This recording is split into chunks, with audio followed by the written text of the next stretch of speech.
Bonjour et bienvenue dans cette nouvelle vidéo. Alors, je m'appelle Guenouipar, ça fait plus de 8 ans que je suis installée aux Émirats Arabes Unis et je vous propose de voir ensemble quelles sont les 5 erreurs à ne pas commettre lorsqu'on veut louer un logement aux Émirats Arabes Unis.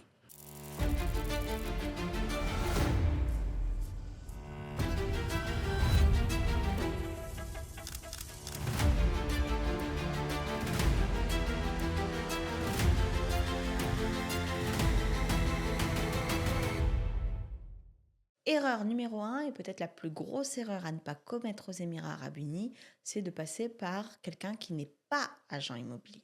Parce que passer par quelqu'un qui n'est pas agent immobilier, c'est s'empêcher ou en tout cas se priver de facilité de recours si on est passé par quelqu'un qui n'est pas agent immobilier.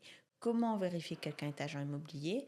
Déjà, première chose qui est bien, c'est de visiter l'agence immobilière en question, de voir son Emirates ID et de lui demander sa broker card. Donc, c'est une carte où il y a un numéro qui peut être vérifié en ligne pour vérifier qu'il est bien enregistré en tant qu'agent immobilier aux Émirats Arabes Unis. Erreur numéro 2, tout simplement, de louer par exemple à partir de l'étranger sur la base de photos ou de vidéos qui ont été envoyées.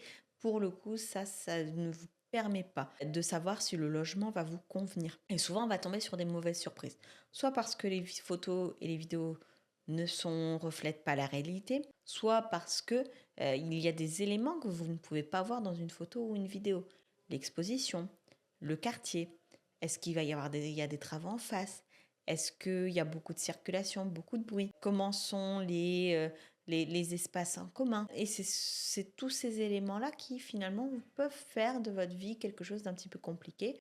J'ai déjà eu le cas d'une personne qui avait pris un logement sans visiter et qui s'est retrouvée vraiment à côté d'un immeuble qui était en travaux et pendant 6 mois parce qu'elle avait pris feu, etc. C'est beaucoup de bruit. C'est beaucoup, beaucoup de bruit et ça peut être du bruit de jour comme de nuit. Troisième élément qui est souvent mal compris, c'est l'histoire des chèques. Peut-être qu'une des erreurs, alors ça dépend forcément de votre niveau de vie, de vos capacités financières, mais c'est de penser qu'aux Émirats Arabes Unis, il faut absolument payer en un chèque.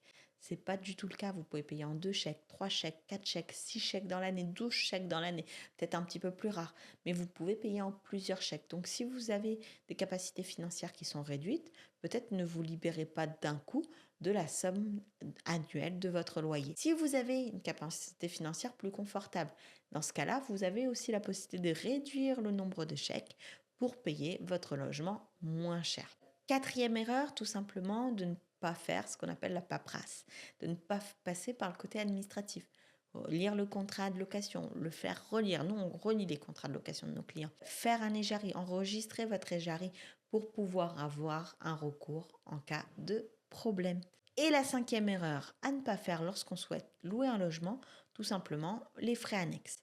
Demandez quels sont les frais annexes et budgétez-les. Alors, quels pourraient être les frais annexes? Déjà, les frais d'EJARI sont généralement à charge du locataire. Les frais d'agence immobilière, en général, c'est 5% du montant annuel du loyer, 10% quand c'est un local commercial pour l'agent immobilier. Donc, soyez sûr de bien demander puisque ça pourrait être un petit peu plus élevé comme un petit peu plus bas. Les frais de dépôt, la caution, c'est 5% pour un logement non meublé, 10% pour un logement meublé. Les dépôts, c'est à peu près 2000 dirhams pour l'eau et l'électricité, donc la DIWA, mais il peut y avoir également un dépôt à faire, par exemple pour la AC, la climatisation, ou pour le gaz. Donc renseignez-vous sur le nombre de dépôts pour que ça n'impacte pas négativement votre budget, que votre séjour, en tout cas votre venue aux Émirats Arabes Unis, votre installation se passe le mieux possible. Si vous avez un projet d'entrepreneuriat aux Émirats Arabes Unis, n'hésitez pas à faire part en commentaire pour que ça puisse servir au plus grand nombre. Sur ce, je vous souhaite le meilleur et je vous dis à très vite dans une prochaine vidéo.